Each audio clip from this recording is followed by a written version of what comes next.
Hi, you're listening to Kate Palmer. Today I'm going to show you a technique called brushed gesso, and I'm going to use this to make a really quick Christmas card. For the first step, you'll need a flat or fan brush. You can use a normal brush if you need to. I'll be using some white gesso primer from Global. You can use any white paint, as long as it's water-based. Dip the very tip of the brush into the gesso. You only want a really tiny amount of paint for this. And then spread it in little patches over the white cardstock.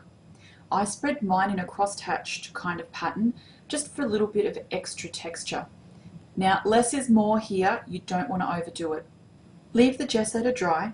Once it's completely dry, apply Starburst stains over the top. I'm using two colours from Lindy's Stamp Gang.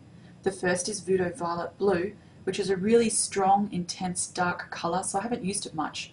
And the second is Frosty Forest Green, which is from the new Christmas set. This next step is heaps of fun.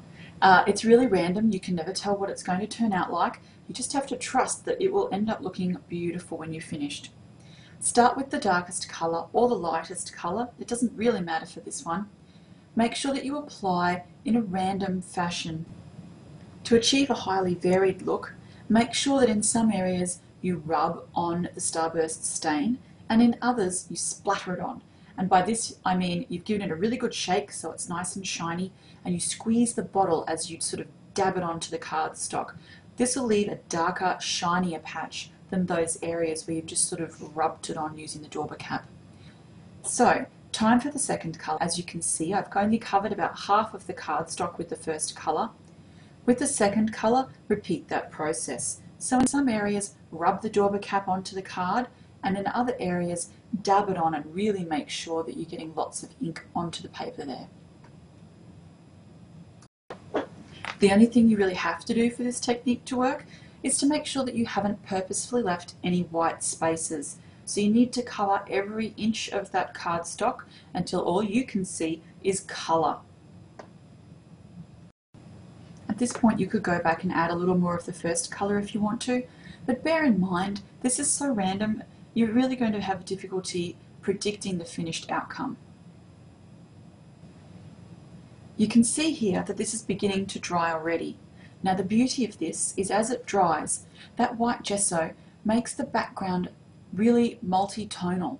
You get a whole variety from dark to light of those two colours. It's absolutely beautiful. Why does this happen? It's because the gesso acts as a resist for the Starburst stains. This resist is what helps give you a beautiful background to stamp on. I'm going to let this one dry and then we'll move on to the next step.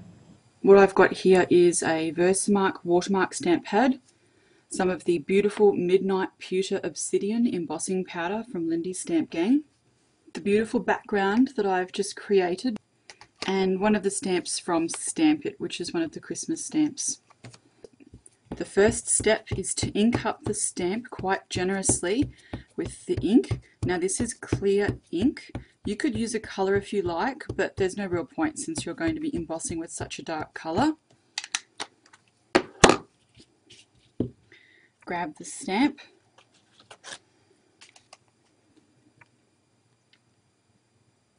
And stamp as close to the edge as you can.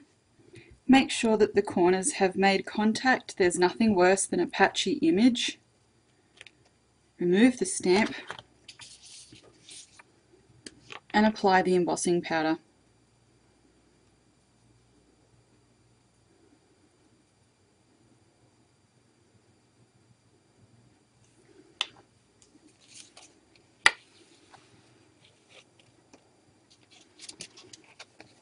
Tap off any excess.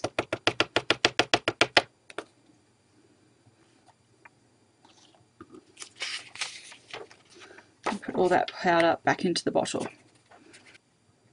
This is the embossing powder on the stamped background. Now this is before it's been heated. Watch this. If you watch closely here, you can actually see the embossing powder changing colour. You'll notice it starts to get really shiny. It reaches the right temperature and turns from a powder into a liquid. At that point, move the embossing gun on. You don't want to overheat it and burn it into the cardstock.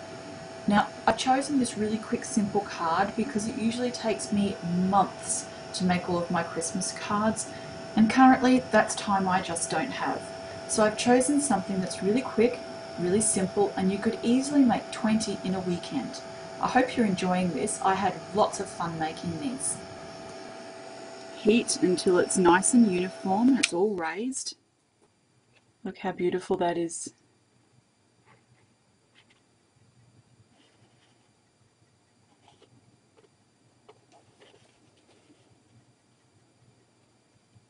Look at that colour.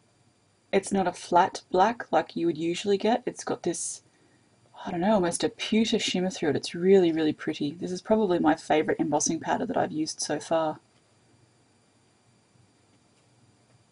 Matches really perfectly with that beautiful sparkly background. I've used the French Flair stamp from Stampin' Up! To help create a background for my panel.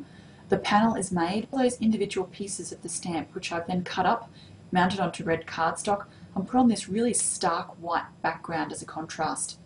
You can see I've added little embellishments to each of the panels. On this one I used red stickles, it's really cute and sparkly. Then I've coloured in the word Noel with some white gel pen. Gotta love those little reindeers.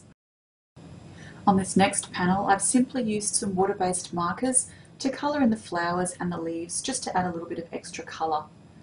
On the Joy panel I've again used the red stickles, but I've used it really sparingly so it doesn't overpower this because it's a small panel.